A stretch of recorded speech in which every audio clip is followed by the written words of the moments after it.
As we continue to talk about individual differences, there's a few more kind of psychological constructs that we want to touch on that, again, are highly predictive of workplace behaviors.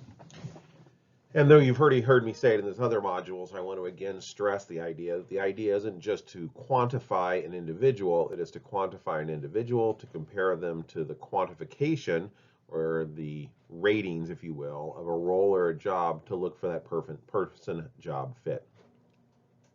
So another thing that we often look at is achievement motivation, so how high someone's motivation is to achieve.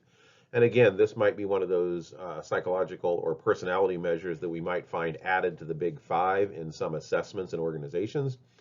And basically, achievement motivation is the strength of an individual's desire to succeed at difficult tasks and do them better than other people. In other words, the higher you are in achievement motivation, the higher your motivation is to excel, to take on tasks and to complete them. But also there is a little bit of, again, there's always that darker side. There's also a desire to compete and do better than others. So again, depending on the role, high achievement motivation might be something highly predictive of success, but it also might be highly predictive of someone not fitting a role well if that role involves a lot of cooperation, teamwork, and collaboration. It's also a little interesting because we actually find inverted U's when we look at the relationship between achievement motivation and the desire to do a potential task. So very basically speaking, as people very high in achievement motivation, they're not very interested in easy tasks, but they're also not as interested in extremely difficult tasks. They're mainly focused on moderately difficult tasks because they want to take on tasks that they, based on their self-efficacy, believe they can complete, that they can complete well, quickly, and better than others. People low in achievement orientation are actually the exact reverse. They tend to actually be much more drawn to very easy tasks, so just something getting it done and not having to worry about it, or they're a little bit more open to the very difficult tasks because, again, if they fail, it's not going to bother them as much. What they're less interested in is those moderately difficult tasks. So again, when we're talking about achievement motivation, we want to match it to the actual role. If the role involves taking on a lot of very difficult tasks that may or may not have a solution, people may fail, there may not be a solution. We'd actually want people that are lower in achievement motivation for that role. In other words, if we put people in a high achievement motivation to that role, assuming that high achievement motivation always results in people looking for more and more difficult tasks, we would actually be surprised. People that are highly focused on achievement generally want those moderate tasks. So again, if it's very easy tasks or very difficult tasks, we'd want someone with low achievement motivation. If it was a moderate set of tasks that we were expecting someone to have to complete as a part of their work role, we'd want that high achievement motivation.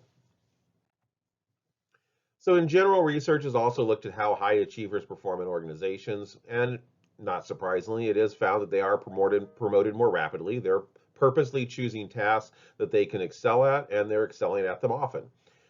They're less inclined to delegate as their recognition of their own personal achievements outweighs giving experience to subordinates. So broadly speaking, people that are high in achievement tend not to delegate and tend not to be great team players. They are very interested in performance feedback, but tend to prefer performance feedback that allows them to continue to perform well. And they tend to be more interested in merit-based pay compared to seniority-based pay. So organizations that basically everyone gets paid the same at any level is less attractive to high achievers. High achievers are probably more attracted to organizations that include a merit-based bonus system or even pay based on merit pay. So a lot of salespeople often are high achievers. It's a good field for them. A lot of times sales roles are tied directly to a portion of the percentage of the sales that they're making. As we continue to look at individual differences, we're going to move away from personality and start looking at some other factors that are, again, can be quantified when we're looking at individual differences. And these include the mental and physical capacities to perform various tasks. Now, we have to be very careful here as we move forward because we also have to balance the need to find individuals that are a good fit for an organization with the laws and expectations of both society and the governments in which organizations function. So for instance, if a cognitive ability test is strongly related to performance, does it also, however, adversely affect those that are of different minority groups that are protected under law?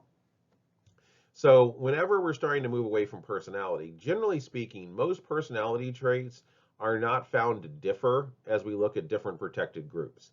As we talk about physical abilities and intelligence and capacities, we often may find differences, and some of this is coming without a question from the fact that different groups are experiencing different educational standards, different exposures, and that is also being captured by cognitive intelligence.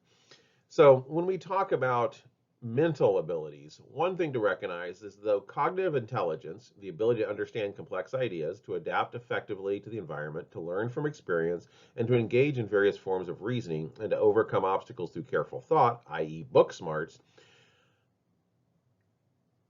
is also driven by the experiences the person has. Now, again, like most things, it is a combination of genetics, nature, and also experience. One way to think of it is that the nature component, in other words, the genetic component, so how smart you naturally are, regardless of the situation you're in, is consider that as more of a set point. And you may be lower than that because you were poorly adapted, or you may be higher than that because you were highly adapted through your education, through your experience, and through your growth. Practical intelligence often is more related to organizations, and it's adept at solving practical problems of everyday life, often called common sense. And when we look at ways to measure intelligence, that's one of the first questions we really need to ask. Are we trying to measure generalized cognitive intelligence? Are we trying to measure generalized practical intelligence? Or are we actually really getting at a very small subcategory? For example, if someone is doing air traffic controlling work, they probably need to be very high in their ability to recognize patterns and to pay attention to a complex amount of visual information. That may not be related strongly to cognitive intelligence. That might be more related to visual spatial perception skills. So again, we want to make sure that whenever we're measuring someone, whether it's personality or whether it's about any individual difference, we're measuring them because we have a fair amount of solid evidence that that is related to the actual job or role that they're going to take on. In addition to cognitive intelligence and the various parts of it, there's also emotional intelligence, a cluster of skills related to the emotional side of life.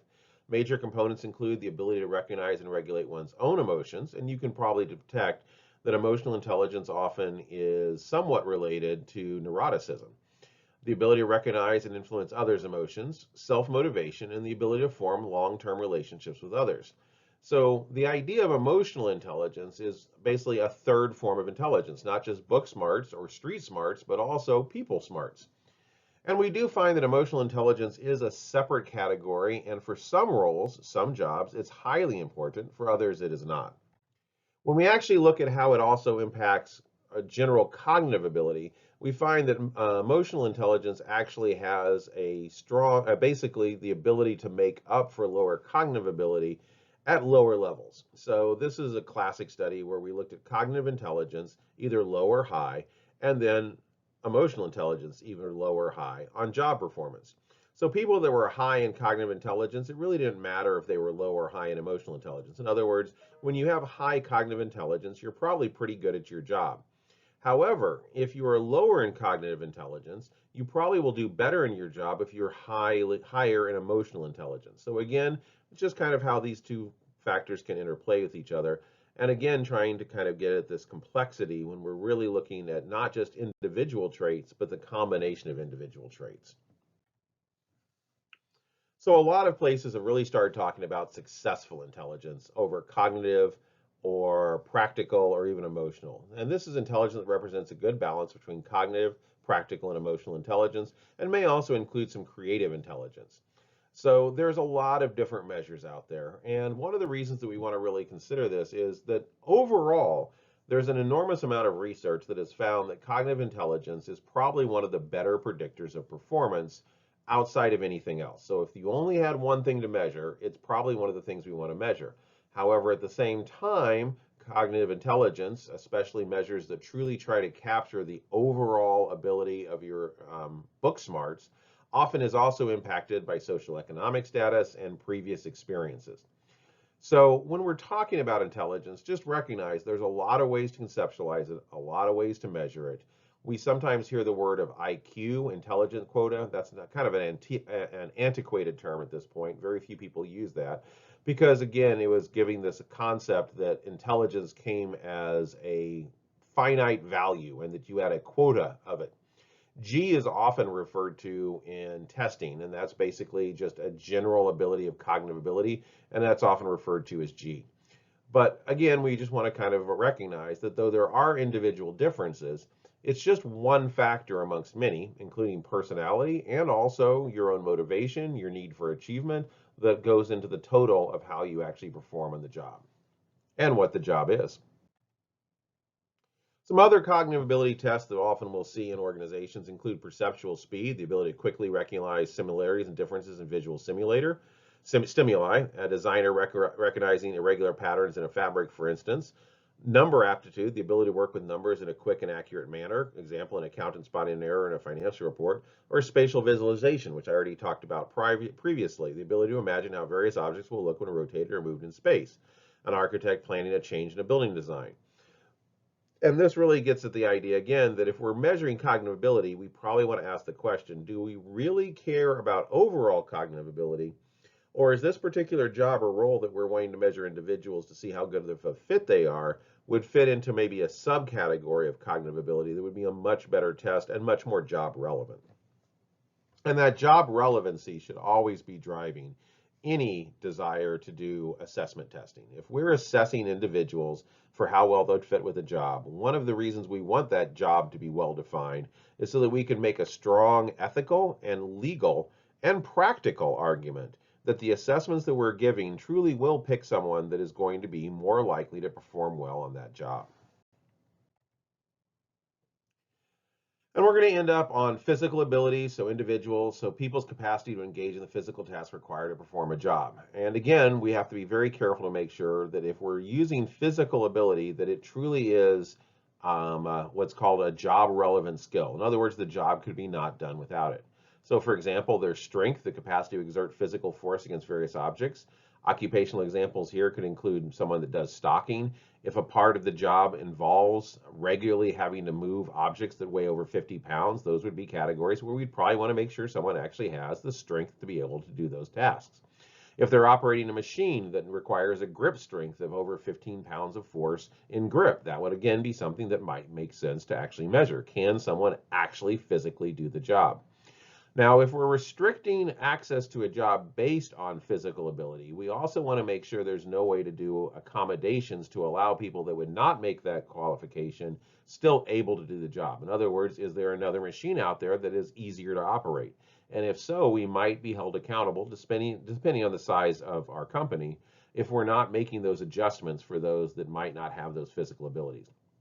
Flexibility, the capacity to move one's body in an agile manner. And again, you can think of various occupational examples, but someone that needs to get into tight spaces, someone that actually needs to be able to move, think of a ballet dancer. Flexibility might be a very big predictor of their success. Stamina, the capacity to endure physical activity over prolonged periods. An occupational example here. The one that jumps to mind is I actually did roofing work for about 3 years, and it required a fair amount of not necessarily strength, flexibility, or speed, but just stamina, the ability to survive and basically thrive, usually in fairly hot environments, at an angle, constantly doing work. And then speed, the ability to move quickly. And speed can be varied depending on the organization. It can be obviously a long distance runner needs to have speed, but it could also be the speed that you have typing or taking notes. So all of these, again, are different ways we can measure individuals. And when we're measuring individuals, we want to make sure that we're doing it in a way that is ethically, practically, and legally sound and is tied directly to the role that we're actually trying to assess individual differences for. The advantage of measuring individual differences is to find people that are going to be not only productive in the job, but also a good fit for the job. They're emotionally and psychologically going to enjoy the work.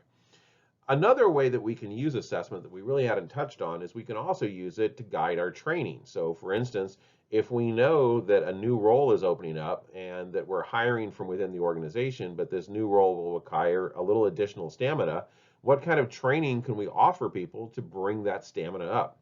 If we're needing someone to learn new skills, how do we train those new skills? And how do I identify that they may be lacking those skills? All of those can be uses of this kind of individual measurement and knowledge of individuals. Well, hopefully this lecture has added to your understanding from reading the chapter that was due with this particular module set. And as always, if you have any questions, feel free to post on the discussion board on Canvas. I'll talk to you next week.